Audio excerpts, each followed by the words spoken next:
temos a oportunidade também de fazer uma apresentação de uma excelente obra. Eu vou apresentar o Adriano rapidamente, depois o Adriano faz alguns comentários. Vou ler. O Adriano, ele é paulista de São Caetano do Sul. Ele é formado em comunicação social e pós-graduado em mídias digitais e exerceu por alguns anos as profissões de editor e assessor de imprensa, viu, Isabel? Assessor de imprensa, e atualmente trabalha com internet e cultura digital. Em 2013 ele participou do primeiro estudo científico mundial sobre neuroimagem funcional e pintura mediúnica, que aconteceu na Universidade de Aachen, na Alemanha. Para complementar seus estudos doutrinários, participou como médium de pintura por um período de 3 anos nos trabalhos do GEAN, Grupo Espírita de Arte Mediúnica.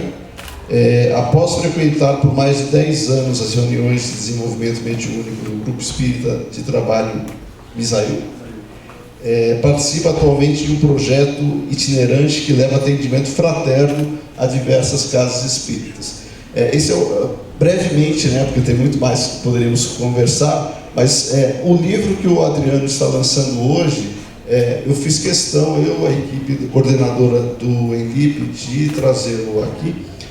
O livro Em Nome de Kardec foi lançado agora em junho, pela editora Viva Luz. Esse livro aqui é um dos poucos lançamentos que agora eu, como do departamento do livro da USE, posso falar com todas as letras. Este é um dos raros livros que nós temos satisfação de recomendar e indicar com muita precisão para o movimento espírita, por um motivo muito simples. Quando nós estamos diante de um momento onde existe uma verdadeira enxurrada de livros que são lançados todos os dias, quando existe uma boa obra, ela deve ser valorizada. E esse livro em particular, o Adriano já vai comentar, mas eu vou antecipar. Eu tinha uma curiosidade, e como todo mundo tinha, ou tem, sobre o porquê do movimento espírita francês ter decaído ou ter declinado após Kardec. Todo mundo sabe que na França, onde o espiritismo surgiu, o movimento espírita depois decaiu, e hoje ele é basicamente uma sombra bastante imperceptível do que já foi um dia. As causas para esse decaimento, o Adriano ele consegue dar pistas sobre o que aconteceu. É um livro histórico. Ele é um dos poucos autores que trata o movimento espírita pós-Kardec, e ele relata com muita precisão as influências que ocorreram na França em termos do próprio movimento espírita, dos espíritas ali envolvidos, que culminaram e de uma maneira muito forte com esse declínio, e nos ajuda a entender por que o movimento da França naquela época decaiu, e nos serve de alerta também. Será que isso pode acontecer de novo no Brasil, se nós não tomarmos cuidado com o que aconteceu na França e que está acontecendo no Brasil? E agora eu passo a palavra para o Adriano. Bom dia. Oi, pessoal. Agradeço a oportunidade. Agradeço a oportunidade da USE ter abraçado o projeto de pesquisa. Foi dado por alguns anos de trabalho. Estou me sentindo um pouco que nem aquela corujinha ali, assustado depois da palestra do Cosmo. Porque assim, a gente tem a impressão que o espiritismo parou, em março de 1869, mas a gente sabe que após essa data, a viúva Kardec, que é uma das minhas admiradoras, e eu venho durante alguns anos elaborando a biografia dela, porque a gente tem uma impressão ruim, que ficou aí pelos biógrafos, de que ela foi a secretária de Kardec, a mera servidora de cafezinho. Na verdade, ela foi uma grande mulher, Amélie Gabrielle Boudet. Eu até me arrepio de falar dela, porque me emociono bastante. Na verdade, ela foi fundadora de 2 sociedades, Sociedade Anônima e Sociedade para a Continuação das Obras de Kardec. 1871 e 73, 1871 e 1873. E ela teve uma grande aliada do lado dela, que foi a Madame Berthe Fropo, que é uma espírita que estava totalmente apagada. Acabei resgatando a história dessa grande kardecista espírita.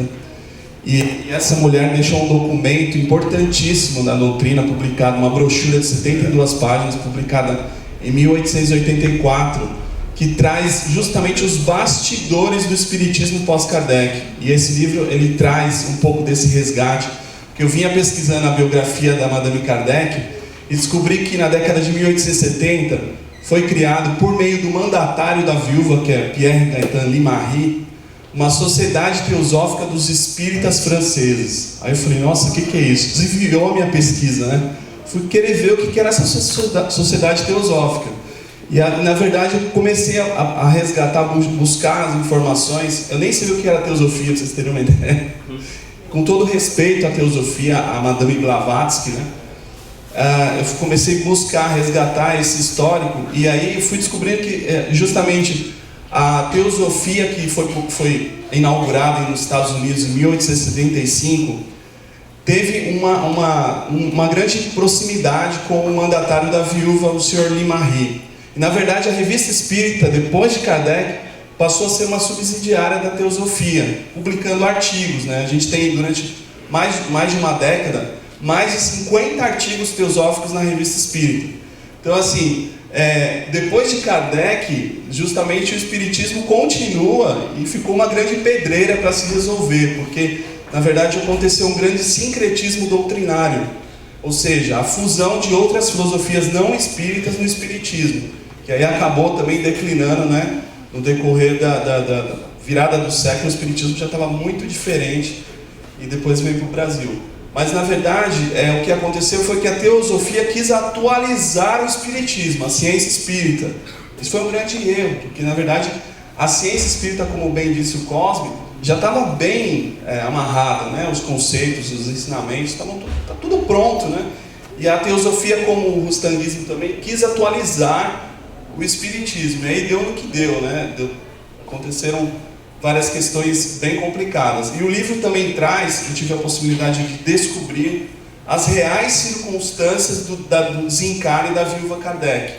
A gente tem uma visão um pouco romanceada desse desencarne, e o livro, a Madame Berthe Fropo, resgata exatamente, porque ela foi uma amiga, frequentou a casa da viúva. Então ela traz exatamente o que aconteceu, as circunstâncias que levaram ao desencarne.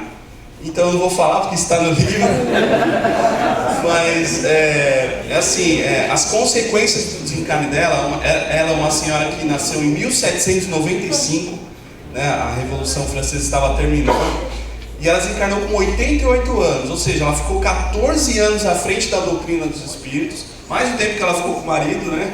Então essa mulher, ela criou, desenvolveu, trabalhou em muitas questões. Ela foi uma precursora da comunicação social espírita. Ela reorganizou toda a questão da organização da comunicação em si. Então assim, desmistificando o que a gente sabe hoje dela, ela fez muita coisa assim, e graças a Deus eu vou trazer mais ingredientes aí, mais informações sobre ela por meio de outros trabalhos que eu venho desenvolvendo, inclusive a biografia dela. Então, eu gostaria de agradecer o Marco de coração por essa observação ao nosso trabalho e esse resgate importante da nossa história pós-Kardec, né? A gente acha que o Espiritismo parou lá em 1869, inclusive não existem traduções na Revista Espírita após esse período, que é uma pena, porque aí a gente ia conhecer realmente essa coxa de retalhos que se transformou a Revista Espírita, que não é um mal, em sim uma avaliação da nossa história, para que a gente possa entender o que aconteceu com a nossa história, né? A mistura, o sincretismo que aconteceu. É importante a gente entender a nossa história, para que daqui a um tempo ninguém fale que a gente não teve história, né? Principalmente depois de Kardec. Mas é isso, muito obrigado, foi muito obrigado. Nós estamos com um horário bastante apertado. O Adriano estará aqui agora no intervalo, na nossa livraria aqui da USA, autografando. Os exemplares já estão lá disponíveis. E só uma menção bem rápida, o Adriano chega a comentar, inclusive do nosso homenageado dessa edição, o papel que o Delany também chegou a ter nessa época, combatendo essa invasão sincrética, inclusive ajudando a fundar a União Espírita Francesa, pelo grau de sincretismo que estava ocorrendo. Então, serve de alerta para o que está acontecendo hoje no Brasil, com uma série de invasões espiritualistas que querem atualizar Kardec sem conhecer Kardec. Então, parabéns, Adriano.